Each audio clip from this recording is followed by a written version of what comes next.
ورحمة الله وبركاته.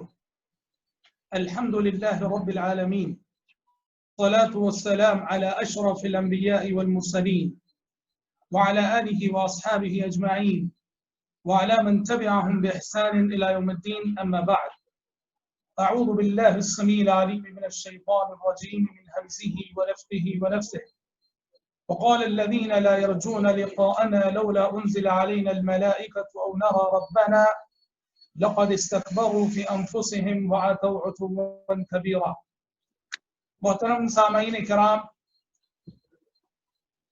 اللہ رب العزت کا میں بے انتہا شکر ادا کرتا ہوں کہ جس نے قرآن مجید کے حوالے سے ہم سب کو اس آن لائن پروگرام میں اکٹھا کیا ہے، اور آج میرے حصے میں 19واں پارہ آیا ہے جس کی مختصر تفسیر یا جس کا خلاصہ آپ کے سامنے مجھے پیش کرنا ہے۔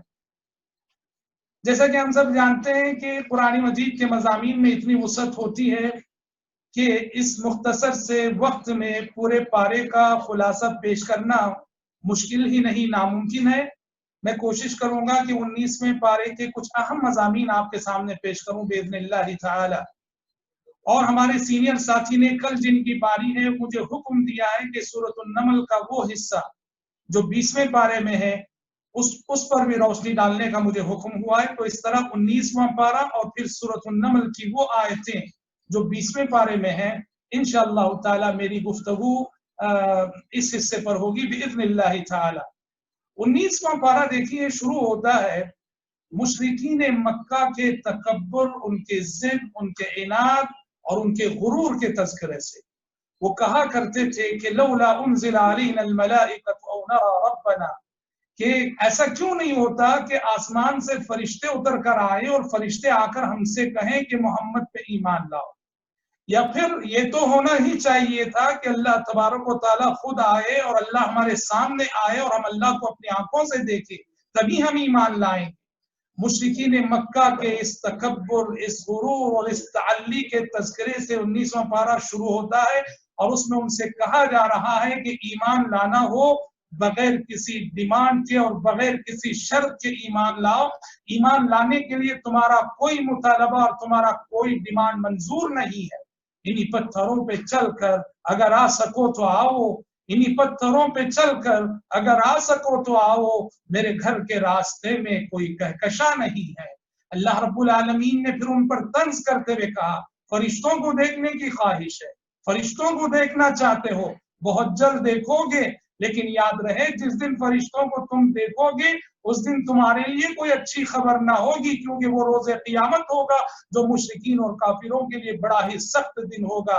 یوم یرون الملائکۃ لا بشری یومئذ للمجرمین ویقولون حجرا محجورا، اس دن کافروں کے حق میں سوائے محرومی کے اور کچھ نہیں آئے گا۔ پھر اس کے بعد اللہ تبارک و تعالیٰ نے سورۃ الفرقان کا وہ حصہ جو 19ویں پارے میں ہے، اللہ رب العالمین نے اس میں دوستی کے کردار کی طرف اشارہ کیا کہ دنیا میں ہدایت اور گمراہی دونوں کے سلسلے میں دوستی کا بڑا کردار ہے۔ صحبت اور دوستی بہت اثر انداز ہوتی ہے، اچھی صحبت ہدایت کا سبب بنتی ہے اور بری دوستی گمراہی کا سبب بنتی ہے۔ چنانچہ عقبہ بن ابی معیط کے حوالے سے فرمایا گیا وَيَوْمَ يَعَضُّ الظَّالِمُ عَلَى يَدَيْهِ يَقُولُ يَا لَيْتَنِي اتَّخَذْتُ مَعَ الرَّسُولِ سَبِيلًا يَا وَيْلَتَى لَيْتَنِي لَمْ أَتَّخِذْ فُلَانًا خَلِيلًا لَقَدْ أَضَلَّنِي عَنِ الذِّكْرِ بَعْدَ إِذْ جَاءَنِي وَكَانَ الشَّيْطَانُ لِلْإِنسَانِ خَذُولًا، جہاں عقبہ بن ابی معیط ہدایت سے قریب آنے کے بعد بلکہ تقریباً وہ کلمہ پڑھ چکا تھا، اپنے دوست ابی بن خلف یا امیہ بن خلف کی رضامندی کو حاصل کرنے کے درپے ہو کر ہدایت سے محروم ہو بیٹھا، تو اللہ رب العالمین نے گویا دوستی کو ہدایت اور گمراہی کا ایک اہم بنیاد اور ایک اہم ذریعہ اور ایک اہم وسیلہ قرار دیا۔ پھر دیکھیے سورۃ الفرقان، اس سورت کا خاص موضوع قرآن مجید ہے۔ قرآن مجید کے حوالے سے سورہ فرقان میں بہت ہی اہم باتیں بتائی گئی ہیں۔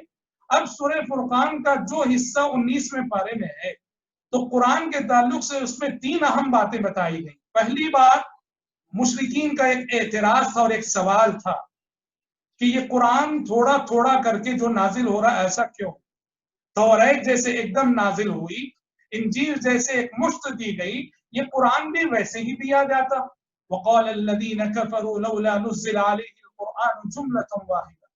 قرآن مجید نے اس کا جواب دیا کہ اگر قرآن بھی توریت اور انجیل کی طرح سے ایک دفعہ نازل ہو جاتا اور وقفے وقفے سے نازل نہ ہوتا تو اس میں دو عظیم حکمتیں تھیں جو مفقود ہو جاتی. اب جو قرآن وقفے وقفے سے تھوڑا تھوڑا کر کے جو نازل ہو رہا ہے اس سے دو عظیم فائدے حاصل ہو رہے ہیں. ایک فائدہ تو یہ کہ پیارے نبی صلی اللہ علیہ وسلم اپنی دعوتی زندگی میں جب آپ کو زخم ملتے ہیں، جب آپ صلی اللہ علیہ وسلم پر طعنے کسے جاتے ہیں، طنز و تشنیع کے تیر آپ پہ چلائے جاتے ہیں اور آپ دکھی ہوتے ہیں اور آپ غم زدہ ہوتے ہیں تو آسمان سے وحی نازل ہوتی ہے اور وہ وحی آپ کے زخموں کے لیے مرہم کا کام کرتی ہے. کہا كَذَلِكَ لِنُثَبِّتَ بِهِ فُؤَادَكَ. کہا کہ قرآن وقفے وقفے سے نازل ہونے میں یہ بہت بڑا فائدہ یہ ہے کہ آپ کے دل کی تقویت کا باعث بننے والی آیتیں صبح نازل ہوتی ہیں، شام نازل ہوتی ہیں. جب بھی آپ دکھی ہوتے ہیں، جب بھی آپ غم زدہ ہوتے ہیں، آسمان سے آنے والی وحی مرہم بن کر جو ہے نازل ہوتی ہے آپ کے لیے اور آپ کو تسلی، سکون اور اطمینان حاصل ہوتا ہے.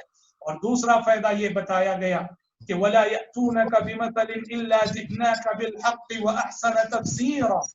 کہ مشرکین جو سوالات کریں گے، اعتراضات کرتے ہیں، آسمان سے آنے والی وہی مشرکین کے اعتراضات اور سوالات کے جوابات دیتی رہے. تو یہ دو ایسی حکمتیں اور دو عظیم فائدے ہیں کہ قرآن اگر ایک دفعہ اتار دیا جاتا تو یہ دو عظیم فائدے، یہ دو عظیم حکمتیں مفقود ہو جاتی. دوسری بات جو قرآن مجید کے سلسلے میں سورۃ الفرقان میں بیان کی گئی ہے، ایک مقدمہ، حشر کی عدالت کا ایک مقدمہ یہاں ذکر کیا گیا ہے، جس مقدمے میں مدعی اللہ کے نبی ہوں گے، مدعا علیہ آپ کی امت اور آپ کی قوم ہوں گی، جج احکم الحاکمین ہوگا. اور مقدمہ کیا ہوگا، دعویٰ کیا ہوگا، حجر القرآن. پیارے نبی صلی اللہ علیہ وسلم حشر کی عدالت میں اپنی امت اور اپنی قوم کے خلاف یہ شکایت کریں گے یا یہ مقدمہ دائر کریں گے کہ میری امت نے، میری قوم نے قرآن کو چھوڑ رکھا تھا. وقال الرسول یا رب ان قوم اتخذوا هذا القرآن مهجورا. حجر القرآن کے معنی کیا ہے؟ قرآن کو چھوڑنے کے معنی کیا ہے؟ قرآن پہ ایمان نہ لانا، یہ حجر القرآن ہے. قرآن پہ ایمان لانے کے بعد اس پہ عمل نہ کرنا، یہ حجر القرآن ہے. قرآن پہ ایمان لانے کے بعد اس کی تلاوت نہ کرنا، یہ حجر القرآن ہے. قرآن کی تلاوت تو کریں، اس کو نہ سمجھیں، یہ بھی حجر القرآن ہے. یا قرآن کو ہم سمجھیں، اس میں تدبر نہ کریں، یہ بھی حجر القرآن ہے. قرآن مجید کو چھوڑ رکھنا، قرآن مجید کو نظر انداز کرنا، اس کی کئی شکلیں اور کئی صورتیں ہو سکتی ہیں. حشر کی عدالت میں یہ مقدمہ ہوگا جہاں مدعا علیہ آپ صلی اللہ علیہ وسلم کی امت اور آپ کی قوم کے وہ افراد ہوں گے جنہوں نے قرآن مجید کے حقوق نہیں ادا کیے ہوں گے. آپ بتائیے کہ جس مقدمے کے مدعی اللہ کے نبی ہو اور جس کا جج احکم الحاکمین ہو تو وہاں مدعا علیہ کے بچنے کے کیا امکانات ہوں گے.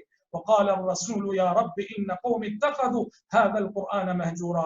لہٰذا اگر ہم اس مقدمے کی زد پر آنے سے بچنا چاہتے ہیں، خود کو بچانا چاہتے ہیں، قرآن پہ ایمان لا کر قرآن مجید کی تلاوت کی پابندی، قرآن مجید کی تعلیمات پہ عمل، قرآن مجید میں تدبر، قرآن مجید کے پیغام کی طرف لوگوں کو دعوت دینا اور قرآن کے پیغام کو سینے میں بسا لینا. ہر لفظ کو سینے میں بسا لو تو بنے بات، ہر لفظ کو سینے میں بسا لو تو بنے بات. تاپوں میں سجانے کو یہ قرآن نہیں ہے، چلتا پھرتا قرآن ہونا چاہیے ایک مومن کا وجود. یہ راز کسی کو نہیں معلوم کہ مومن، یہ راز کسی کو نہیں معلوم کہ مومن قاری نظر آتا ہے، حقیقت میں ہے قرآن. سورۃ الفرقان میں قرآن مجید کے حوالے سے ایک اور عظیم حقیقت یہ بھی بیان کی گئی ہے. مکی زندگی میں مسلمان جن مشکل حالات سے گزر رہے تھے، جس مشکل دور سے گزر رہے تھے، مشرکین کی ہزار سازشیں تھیں، مشرکین کی ہزار منصوبہ بندیاں تھیں، مشرکین کی ہزار ایذا رسانیاں تھیں، مسلمان نہتے تھے، غیر مسلح تھے. تو قرآن مجید سورۃ الفرقان میں کہا گیا کہ مشرکین کی تمام سازشوں، منصوبہ بندیوں اور ایذا رسانیوں کا مقابلہ کرنے کے لیے تمہارے پاس جو ہتھیار ہے وہ قرآن ہے. تو لہٰذا پیارے نبی سے کہا گیا، مسلمانوں سے کہا گیا، جو مسلمان کے مشرکین کی اذیتوں کے مشرکین مشق ستم بنے ہوئے تھے اور مشرکین کی اذیتیں جن پر جاری تھیں، ان سے کہا گیا کہ قرآن تمہارا ہتھیار ہے، مشرکین کی ایذا رسانیوں کا مقابلہ قرآن سے کرو، ان کی منصوبہ بندیوں کا مقابلہ قرآن سے کرو، اور ان کی پلاننگ کا مقابلہ قرآن سے کرو۔ چنانچہ اللہ نے کہا فَلَا تُطِعِ الْكَافِرِينَ وَجَاهِدْهُمْ بِهِ جِهَادًا كَبِيرًا، کافروں کا کہا نہ مانیے اور اس قرآن کو لے کر اس قرآن کے ذریعے سے کافروں کے ساتھ جہاد کبیر کیجیے۔ مکی زندگی میں ظلم تھا، عدوان تھا، مسلمان مشق ستم بنے ہوئے تھے، پر وہاں تلوار اٹھانے کی اجازت نہیں دی گئی، تلوار چلانے کی اجازت نہیں دی گئی، ان کا جواب پتھر سے دینے کی اجازت نہیں دی گئی۔ مکی زندگی کے مشکل سے مشکل ترین حالات کا مقابلہ کرنے کے لیے واحد ہتھیار جو مسلمانوں کو دیا گیا وہ قرآن مجید کا ہتھیار تھا، اور قرآن مجید کا پہنچانا، قرآن مجید کا سنانا، اسی کو جہاد کبیر سے تعبیر کیا گیا ہے۔ مسلم اقلیتیں، مسلمان جہاں بھی ایک مائنورٹی کی حیثیت سے جیتے ہیں، ایک اقلیت کی حیثیت سے جیتے ہیں، ان کے لیے بہت بڑا پیغام ہے کہ وہ جذبات کی رو میں بہنے کے بجائے صبر کا دامن تھامے اور قرآن مجید کی تعلیمات سے روشنی حاصل کر کے اپنی تاریخ زندگی کو اور تاریخ مستقبل کو منور کریں۔ فَلَا تُطِعِ الْكَافِرِينَ وَجَاهِدْهُمْ بِهِ جِهَادًا كَبِيرًا۔ اور پھر سورۃ الفرقان کے اختتام پر اللہ رب العالمین نے عباد الرحمن کے اوصاف کا تذکرہ کیا ہے۔ رحمان کے بندے یعنی ایک مومن کی مثالی شخصیت کن عناصر سے وہ تکمیل پاتی ہے، ایک مومن کی مثالی شخصیت کن عناصر سے وہ بنتی ہے، اللہ رب العالمین نے عباد الرحمن کے اوصاف کے حوالے سے مومن کی مثالی شخصیت کا ایک جامع تصور سورۃ الفرقان کے اختتام پہ پیش کیا ہے۔ میں ساری تفصیلات میں نہیں جاؤں گا، بنیادی طور پر عباد الرحمن کی دو ابتدائی صفتیں، جہاں ایمان، توحید اور بہت ساری صفات کا تذکرہ ہے، دیکھیے اللہ نے پہلی صفت کیا ذکر کی؟ چال اور چلن۔ وَعِبَادُ الرَّحْمَنِ الَّذِينَ يَمْشُونَ عَلَى الْأَرْضِ هَوْنًا، رحمان کے بندے وہ ہیں جو زمین پر نرمی سے چلتے ہیں، فروتنی سے چلتے ہیں، عاجزی سے چلتے ہیں۔ الرحمن کے بندوں کی پہلی صفت ان کی چال اور چلن کو قرار دیا گیا ہے۔ کیوں؟ اس لیے کہ انسان کی جو چال ہے، اس کے چلنے کا جو انداز ہے، وہ اس کے کردار کا آئینہ دار ہوتا ہے۔ اگر نگاہ دور اندیش ہمارے پاس ہو، بصیرت ہمارے پاس ہو، فراست ہمارے پاس ہو، انسان کے چلنے کے انداز اور اس کی چال ڈھال کو دیکھ کر ہم اس کے اخلاق و کردار کے بہت سارے پہلوؤں کو جان سکتے ہیں۔ اس لیے کہا گیا کہ رحمان کے بندوں کی چال میں تواضع ہوتا ہے، عاجزی ہوتی ہے، انکساری ہوتی ہے۔ یمشون علی الارض ہونا۔ اور دوسری صفت بتائی گئی وَإِذَا خَاطَبَهُمُ الْجَاهِلُونَ قَالُوا سَلَامًا، اور جب بھی زندگی میں جاہلوں سے سابقہ پڑتا ہے تو سلام کہہ دیتے ہیں۔ یہ سلام سلام متارکہ کہلاتا ہے، سلام تحیہ نہیں۔ جاہلوں سے رحمان کے بندے الجھتے نہیں ہیں۔ کیوں؟ اس لیے کہ جاہل سے الجھ کر آپ تبھی کامیاب ہو سکتے ہیں جب آپ اس سے بڑے جاہل بن کے دکھائیں۔ آپ کبھی اپنی شرافت پر باقی رہتے ہوئے جاہل سے الجھ کر کامیاب نہیں ہو سکتے۔ آپ اپنی شرافت پر باقی رہتے ہوئے جاہل سے بحث میں غالب نہیں آ سکتے۔ 1 لاکھ کی گالی دے گا، آپ اس پر غالب آنے کے لیے آپ کو 2 لاکھ کی گالی دینی پڑے گی۔ اس لیے سلامتی اسی میں ہے کہ آپ سلام کہہ کے گزر جائیے۔ مطلب یہ ہے کہ ہم تم جیسوں سے سلامتی چاہتے ہیں۔ یہ ہماری خاموشی جاہل کے لیے بہت زبردست تماچے کی حیثیت رکھتی ہے۔